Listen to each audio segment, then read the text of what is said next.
I never like when people question athletes' injuries. Everyone has a different body. No one knows the extent of the pain or injuries for anyone. Anyway, this issue came to the fore this year during the NBA playoffs. We had a couple of examples. We had Kawhi Leonard, who was criticized because he misses a lot of time, and then he tweaked his knee and he missed some very important games for the Clippers. On the other extreme, we had Joel Embiid of the 76ers. I mean, this guy, it's as if they roll him out on a stretcher, and then when he gets up to play, he's in a full body cast. But then there's another category. The Minnesota Timberwolves' Rudy Gobert just missed a playoff game against the Denver Nuggets because he went home for the birth of his first child. Now, let me get this out of the way right now because it's not usually good to agree with former NBA All-Star Gilbert Arenas. But I agree with Gilbert when he said after that, hey, it's a baby, bro. It's going to be there when you get back. That's true.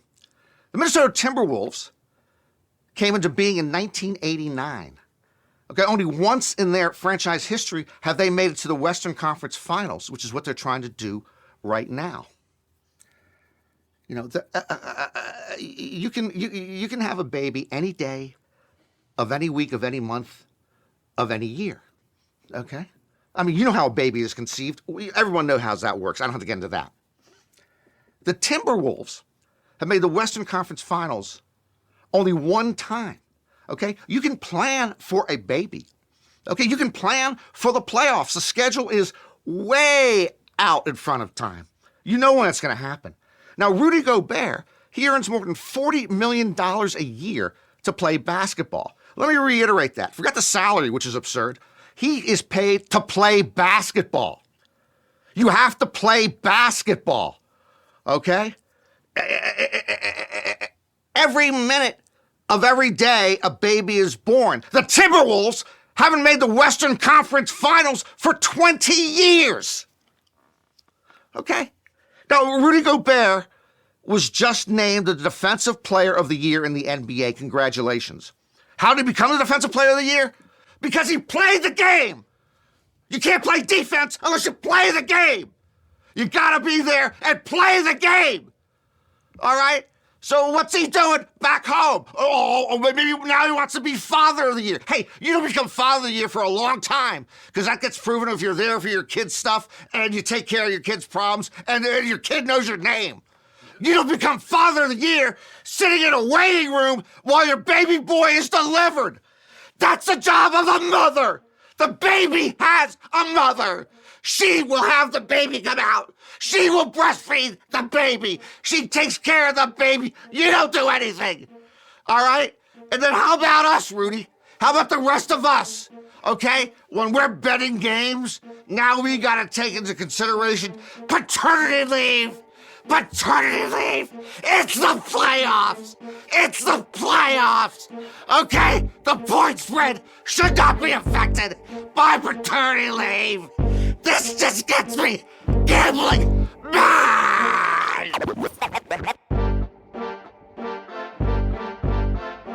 Norman Chad.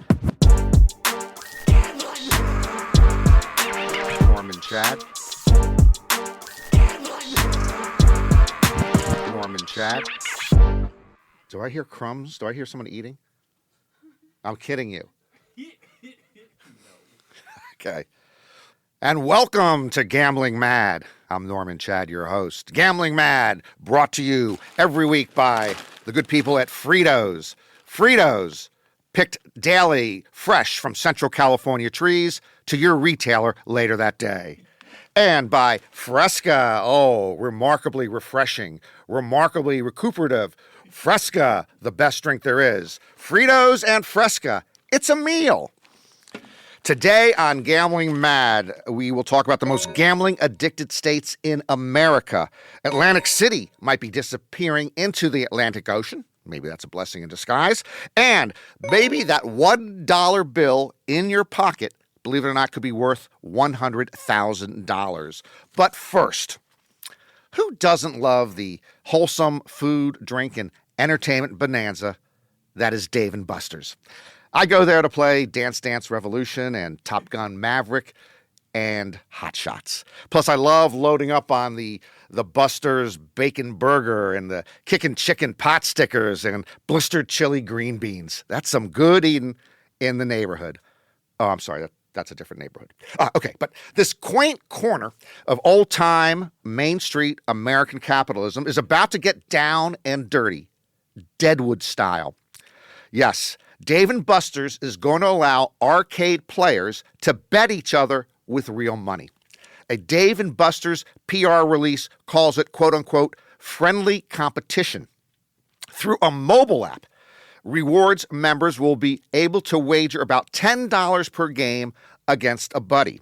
They call it social betting. I call it gambling.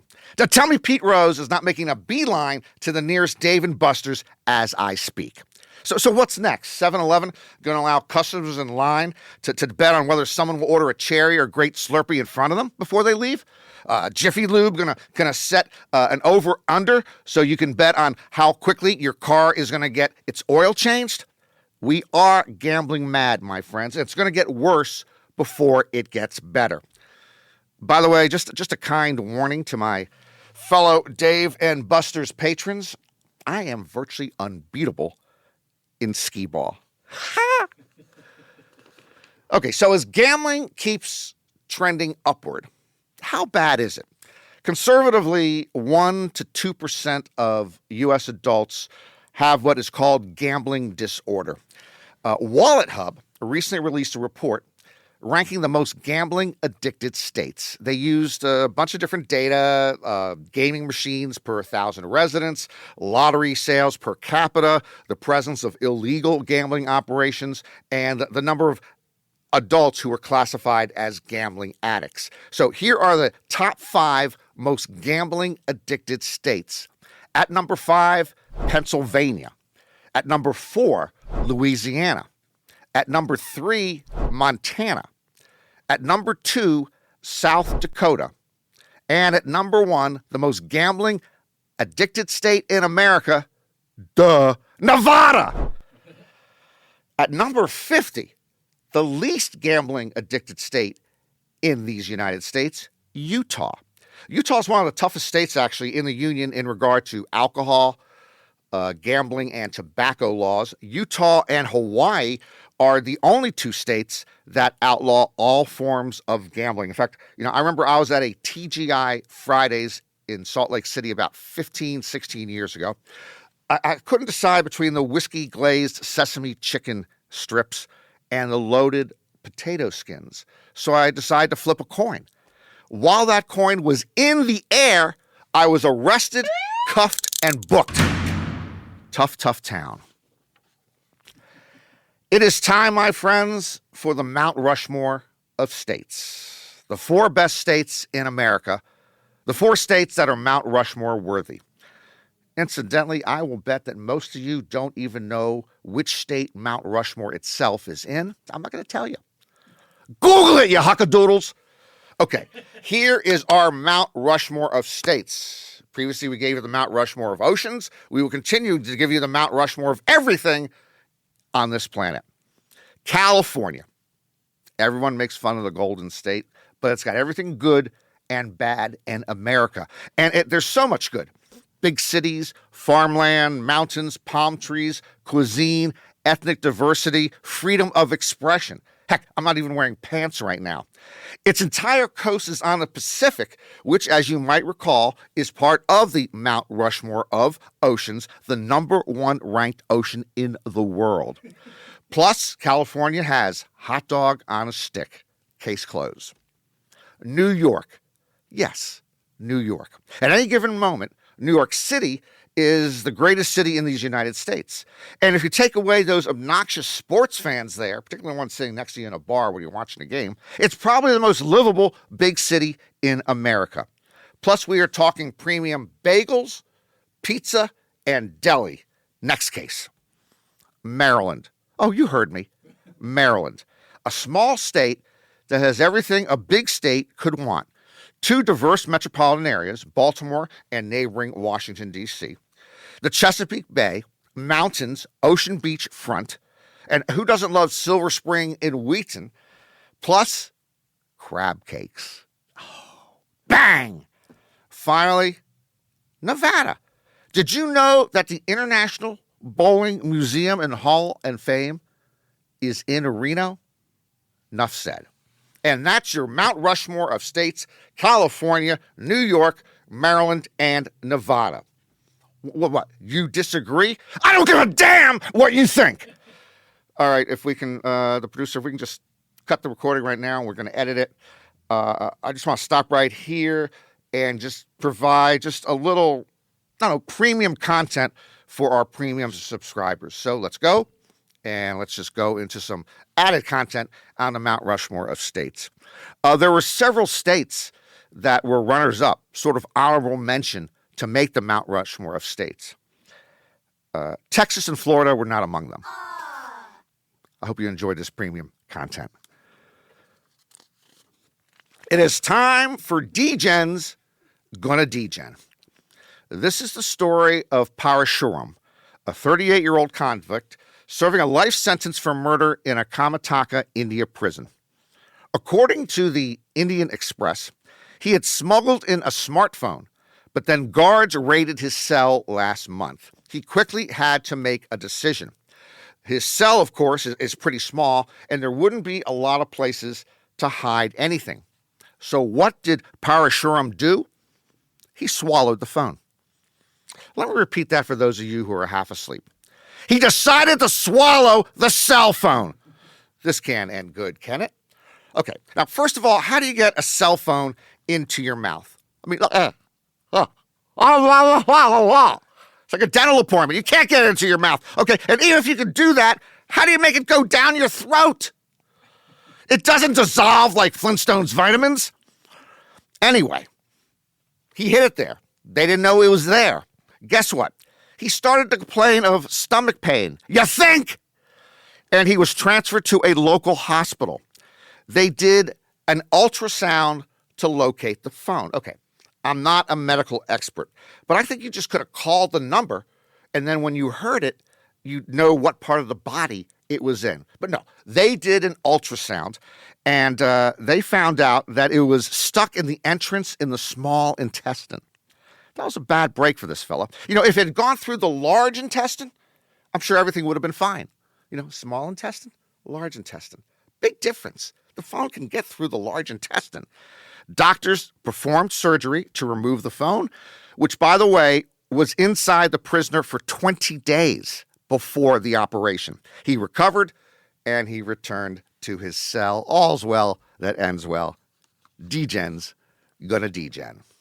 You know, there are a lot of people out there trying to get into the Guinness Book of World Records. Some of the things they do are ridiculous. The one I'm about to detail is not completely as preposterous as the rest, but I'm not happy with it. A British man ran 1 mile through the water in a swimming pool to set a Guinness World Record. 37-year-old Adam Lopez ran 1 mile in 35 minutes, 24 seconds in a Norwich, England swimming pool to break the old record by 4.5 minutes. Okay, here's the thing. I don't like to run, and I don't like to swim. Frankly, I don't like people who run or swim. So if some stumblebum decides to run a mile in a swimming pool filled with water, they're on my list. Well, I can't say shit list. Yeah, I can say shit list. It's my show. He's on my shit list. But let me say this. I'm a reasonable man. If this bloke had swam 1 mile through, say, the Mojave Desert, which has no water, I'd be pretty darn impressed.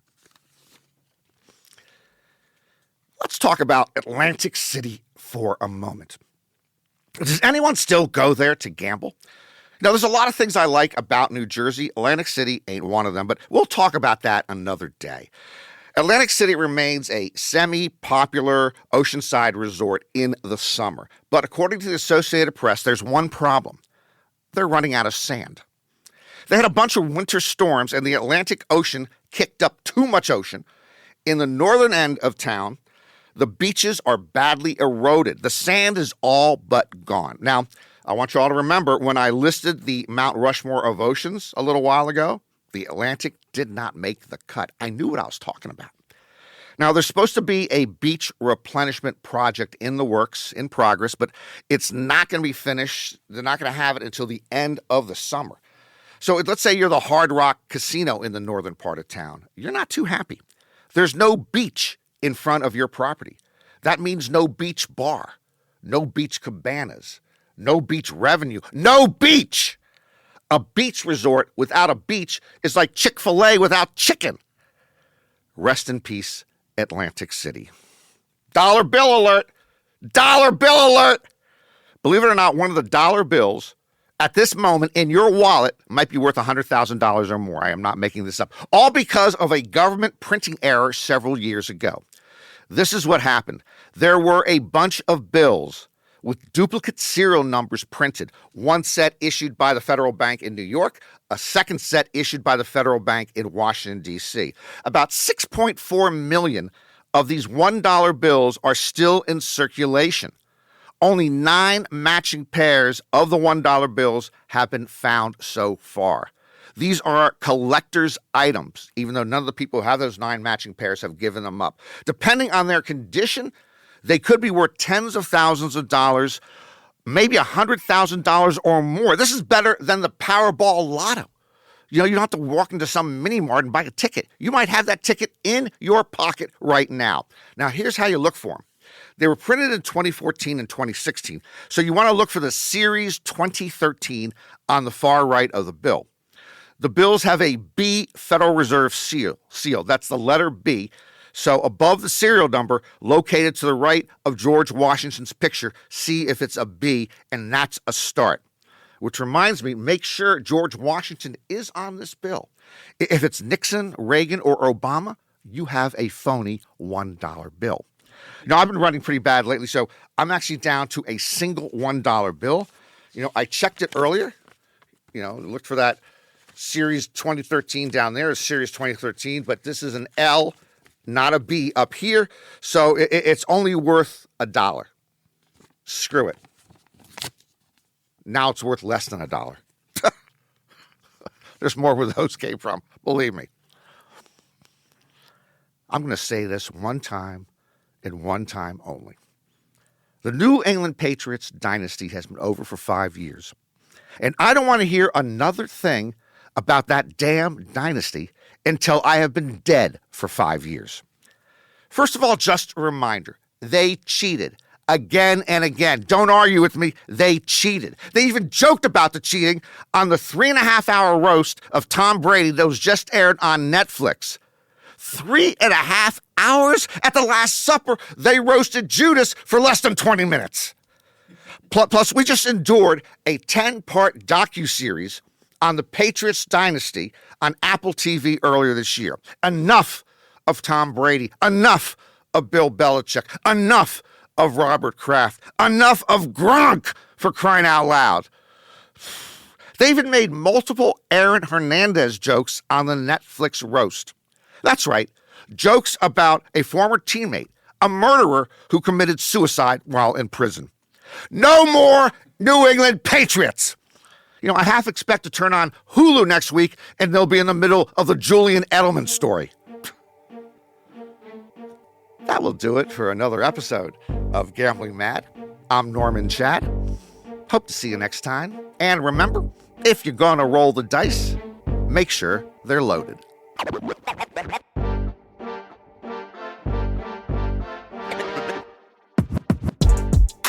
Gambling Mad with Norm Chad is written by Norm Chad and ghostwritten by Norm Chad. Executive producer John Scheinberg, Rick Barrio-Dill, and produced by Norm Chad and Rick Barrio-Dill. Associate producer is Bree Cooley. Showrunner is Dan Telfer. Audio, video, engineering, and studio facilities provided by 360 Pod Studios Beverly Hills and Slap Studios LA. If you want to complain to Norm about anything, make sure to reach out at Gambling Mad Show anywhere you get your socials and at Gambling Mad with Norm Chad on YouTube. And if you really want to get at him, send a message to info@slapstudiosla.com. And big thanks to Tony, the special sauce, who truly is the boss. Thank you for the cookies and the treats. We promise you to make the post-production move faster.